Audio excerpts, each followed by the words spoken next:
E aí, pessoal, vamos lá. Sala de estudo de hoje sobre microbiologia, tá? Só fazer uma ressalva aqui que o livro que eu estou utilizando aqui é Microbiologia de Brock, 14ª edição, tá bom? É a mesma que a gente acompanha nas aulas, tá? Então, é a mesma não, desculpa, é o mesmo livro, né, que a gente acompanha nas aulas. Então, a matéria dá para acompanhar bem com esse livro aqui, certo? Então, sem mais delongas, se ajeita na cadeira aí, pega o caderninho e vem comigo.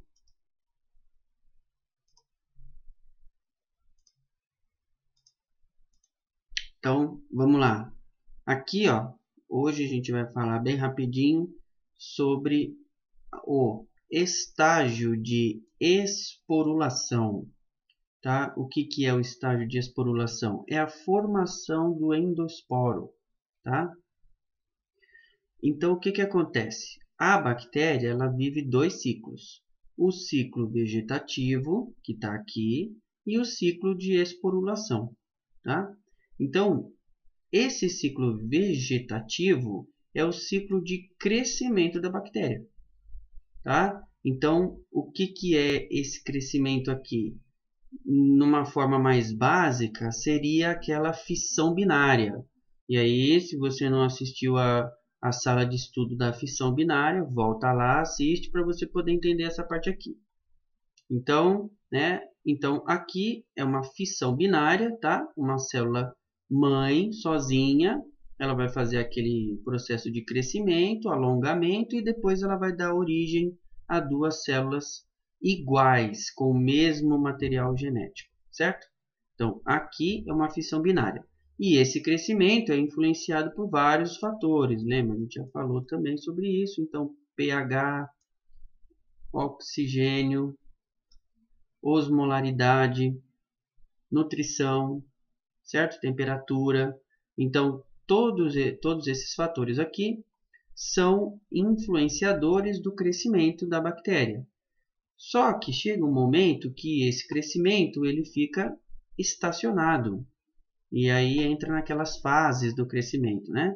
Fase estacionária é o que acontece?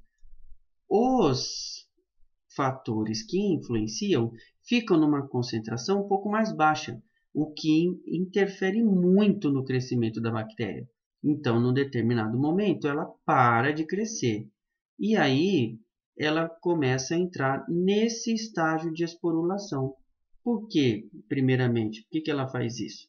Porque como os níveis principalmente de nutrição, eles estão reduzidos, então ela nesse processo de crescimento consome muita energia e muito nutriente. E nessa fase aqui, ó, nesse momento não.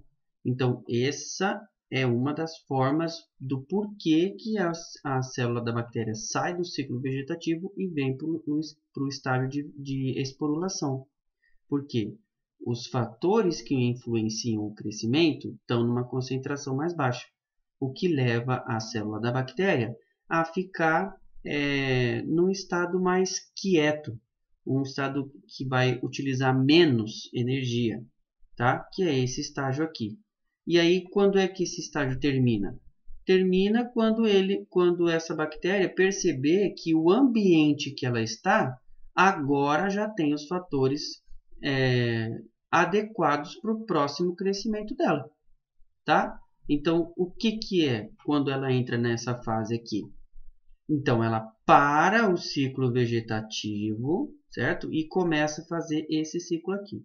E aí, do primeiro para o segundo estágio, ela faz o quê? Uma divisão assimétrica.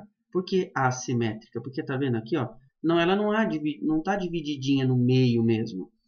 Forma-se o septo, tá? O septo é formado por aquelas proteínas lá, FTSZ e proteínas MIN, beleza? A gente já falou disso também. E aqui o pré-esporo, então ele fica separadinho.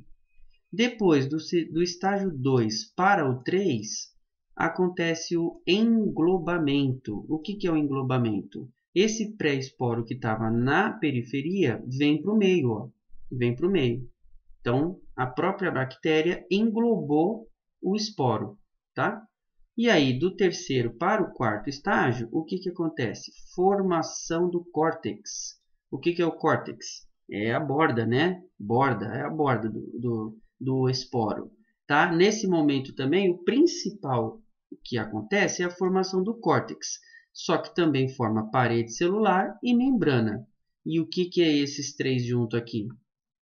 Pode-se dizer que é a parede celular. É tudo isso aqui, tá bom?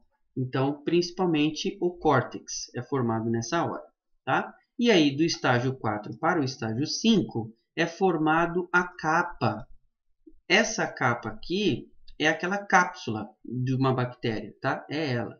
E aí, o que acontece aqui? Incorporação de cálcio e produção de proteínas, tá? Isso daqui, esse PPS aqui, ó, são proteínas, tá bom? Alguns tipos de proteínas que vão auxiliar aqui na maturação dela. E também o ácido dipinolínico. Para que é esse ácido dipinolínico aqui? Esse ácido não existe na bactéria, tá? Ele não existe na célula da bactéria formada, somente no endosporo. E o que ele faz? Ele auxilia na limitação de água, ou seja, na desidratação, auxilia na desidratação. Por que ela precisa desidratar agora? Por conta desse outro estágio aqui, ó. O estágio 6 e 7 é o estágio de maturação, ou seja, o endosporo vai ficar maduro para que ele possa sair. E como é que ele sai? Vai fazer uma desidratação desta área da bactéria e depois uma lise. E o que é a lise? É o rompimento aqui, ó. Vai romper, porque esse esporo volta para a periferia, antes ele estava englobado, ele volta para a periferia e ele é feito uma lise aqui da membrana. E esse esporo, como já está todo formado, amadurecido, ele fica livre, certo? E aí, nesse momento aqui, ó, ele pode ficar anos aqui nesse estágio, de estágio livre de esporo, tá? Até o quê? Até ele perceber que os fatores que influenciam o crescimento agora estão adequados novamente. E aí, o que ele faz? Uma germinação. A germinação é o quê? É o endosporo virando uma célula de bactéria capaz de fazer o ciclo vegetativo de volta, certo? Então, este daqui é o ciclo de esporulação e esse aqui é o ciclo vegetativo. Então, por hoje é só, pessoal, e até a próxima.